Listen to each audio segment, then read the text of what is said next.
So this is counseling video number 5.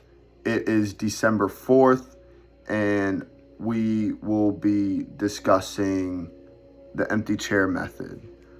So, Caleb, if you can go ahead and sign this consent form. It's your 5th time doing it. Basically saying that the Tacoma Falls College has the right to this video for the counseling and psychology department, and that this is just for educational purposes, and this is just a scenario that's completely made up. So, Caleb, tell me a little bit about yourself. I just want to get to know you a little bit more before we actually dive into the session. So do you have any hobbies? You got a family? So let me know. Yeah, so I'd say, before I start, I'll tell you a little about my family.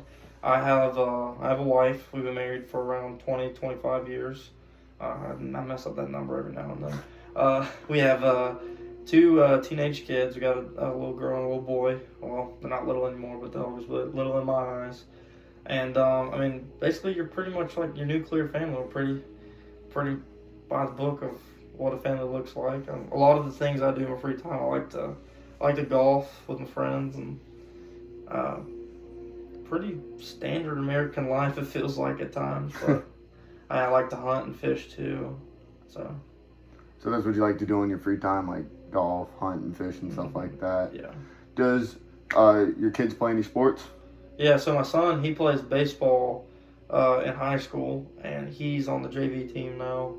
And my daughter, she plays softball. So, I was a baseball player way back in the day, and so it's just kind of trickled down to them. Mm-hmm. And she also plays soccer, which my wife played back in college. So they took a lot on from us, and we really enjoy going and watching their games and just seeing them get better and just enjoying the same thing that we did when we were kids. Yeah. So when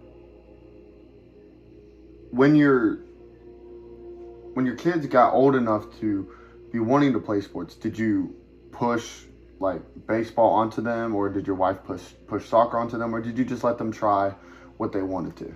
I'd say I didn't really push them on it because I didn't want them to feel like they had to live in my footsteps. Mm-hmm. I gave them a lot of choices. I let them play flag football, like at a younger age. They do flag football before they put on the pads. Yeah. But I let them kind of I try that, soccer, baseball, basketball, all these team sports, just to kind of see, because I really do like my kids interact with other kids, because I think it's good for them, part of their development. And so I've seen them make a lot of friends through doing these other sports, but about the time they were starting to get to middle school, they started to narrow down to what they wanted to do. And my son, he still played, he played soccer, baseball, and football, but he never really worked in the other sports like he did for baseball. And I could tell that he had a love for it, very similar to mine. And I never really wanted to push him, but I was always there for him when he had questions, asked what he wanted to do, get better, and that kind of thing. Yeah. And then same thing with my daughter. She loves softball, which was surprising because I don't really know too much about softball. It's a little different than baseball, but I sat there and I was like, I guess I'll have to start learning about softball if she's going to get into it. But she really stuck to softball and soccer pretty early on, and that's what she's done for just about her whole life. So yeah, she's pretty good at it too. Yeah. Well, that's good. I think that's great. I don't think that as parents, it's so easy just to be like, you're doing this, you're doing that, you're gonna be this when you grow up, you're gonna graduate top of your class and all this stuff, and basically put systemic abandonment on your kids, And so I want to know a little bit more about yourself. What do you do for a living? So I work at this company. It's part of, I'm trying to think of the name of it now. I've been there for 20 years, and they haven't been doing well lately. Mm-hmm. But I've done that. I have a sales position there, and it's for the Southeast District. It's we sell small time like agriculture equipment, but we're not really a big company, and I kind of can see that we're kind of getting overtaken a little bit by some of the bigger companies. Yeah. And it's starting to dwindle on our company. I don't think the company's doing too well right now because yesterday I got told by my boss that he was going to have to let go of half of the people in my department. So that's half of the sales team because the business isn't doing very well. And so I'm really kind of nervous about that. I've been with the company for 20 years, just about my entire time I've been married to my wife. And I'm just worried about possibly being one of the half getting laid off just because, that's how I put food on the table. It's how I pay my bills and take care of my kids and all that. So I'm just a little worried about that. Mm-hmm. So you say that you work in a company that it's a smaller company. It's not one of them big selling, distributing companies for agricultural equipment. And it's a little bit on the smaller side. And because it's smaller, it's being overtaken by all these other bigger companies. And you are worried and nervous that when they do shrink down the company, you're going to be one of the ones to go. Mm-hmm. Why do you think that? Well, we have a really good sales team. And I mean, I do think highly of my work, but I also know that when it comes to downsizing, they do a lot by the numbers, and I don't really know the numbers of the salespeople, so I don't really know if I am above that halfway mark. And so it's always nerve-wracking when you hear the word downsizing because people are going to get let go. Yeah. And just being with the company 20 years, there's some people who have been there longer, and that's another aspect they could look at. And so there's a bunch of different things that they could go by that could really put me out, and I don't want to be let go of a job that I've been at for so long and start over at this age. I mean, I'm getting close to my 50s. I'm getting up in the upper 40s. So I mean, it's hard to start all over again after being with this company for so long and being loyal to them. And so I'm just really hoping that it's not me. Yeah. And so I'm guessing that is why you're here, because it really does worry you, because that's how you provide for your family. Yeah, and I haven't told my wife yet, and so that's kind of part of the thing I don't really know how to tell her, and I don't know how well I'm doing with it, and I don't really know who to talk to about it. So. Yeah. And so,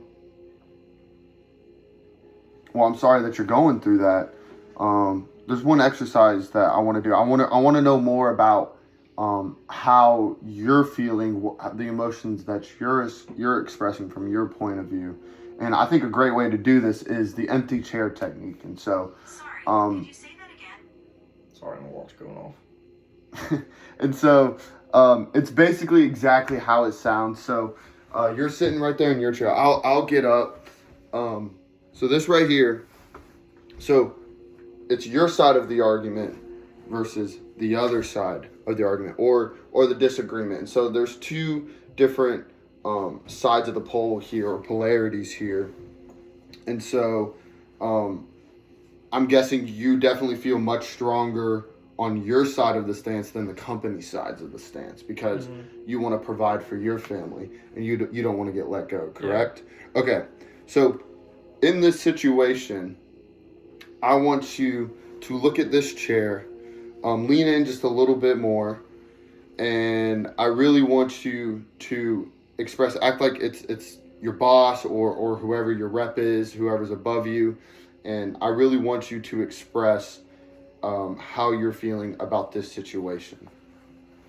So is it more of like me talking to my boss about why I shouldn't be let go, or just how I feel about the possibility of being let go? Whatever you want to do. It can be either or, just whichever one that you feel more not emotionally attached to, but emotionally driven by. Okay. Well, I'd definitely say just here lately, I've been nervous about possibly getting let go, because that could really mess up a lot of things with my bills and with my family, and just being the dad and the father and the husband in this case, because I really feel like I'm not going to be able to provide for my family if I lose this job, because starting over at this age, people aren't really looking for a 40-something-year-old man to come and work for their company, because a lot of people want them young and stuff like that. And with my expertise being sales in this industry of agriculture, I might be able to get another job, but there's really no telling because there's just the way that the economy is right now. And so it's hard to even have the thought on the mind of possibly being let go in a couple months.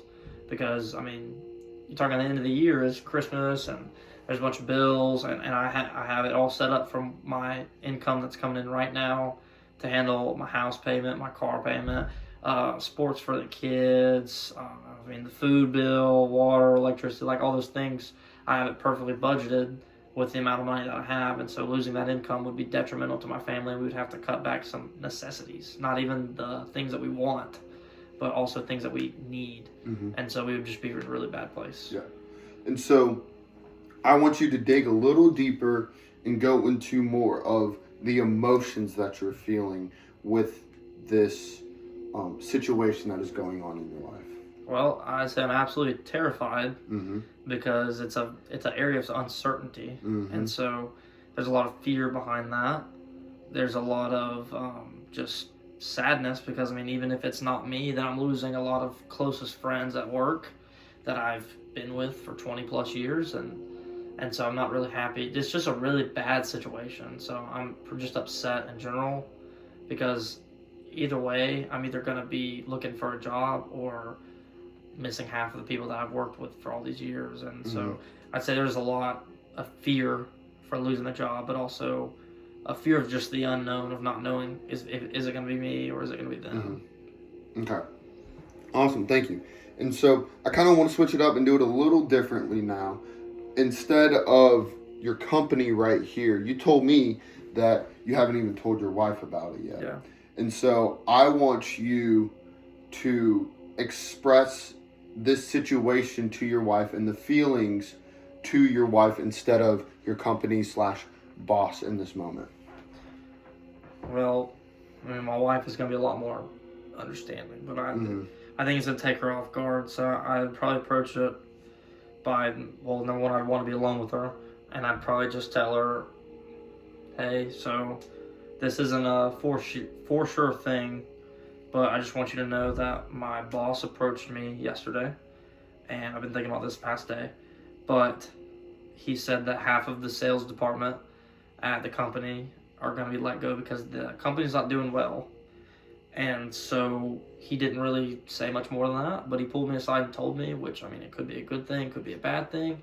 He's either letting me know because he's about to have to lay off some of my closest friends, or he's letting me know because I probably need to be looking for a new job. And so I just want you to know, like, that's kind of what's going on, and we just need to pray about it, and we need to just let God kind of move through us and see what happens, because right now I'm kind of scared of losing my job. And so, but I need you to know that because we're a team and we work through those kinds of issues together.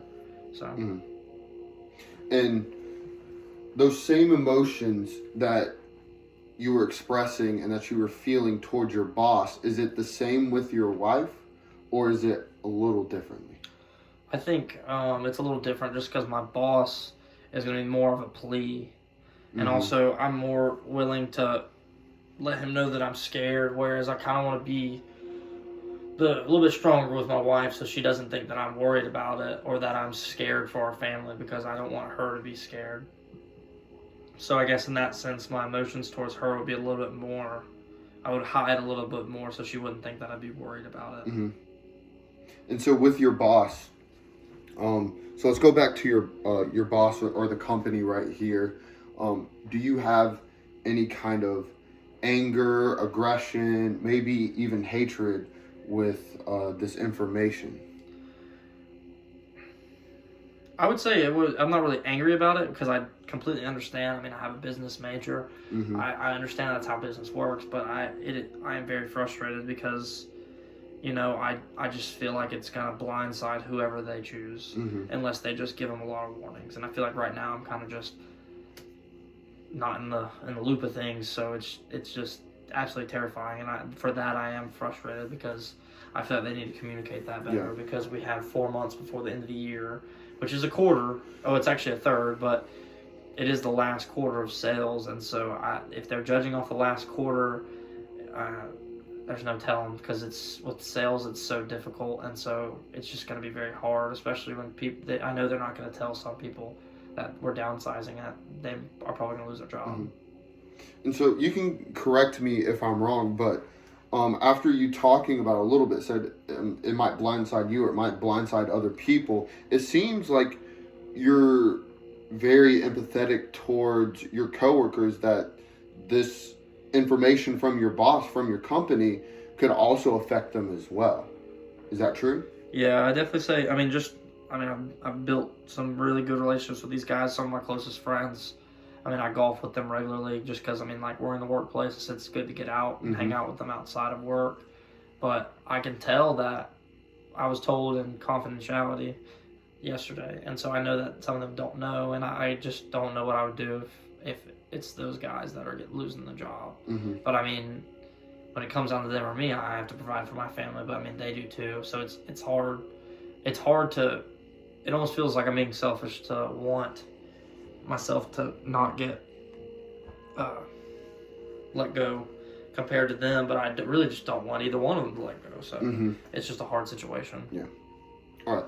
Thank you. So before we end off, I want to know kind of how you're feeling after that exercise. One, with your boss and your company, and two, also with that empty chair exercise that we did with your wife as well.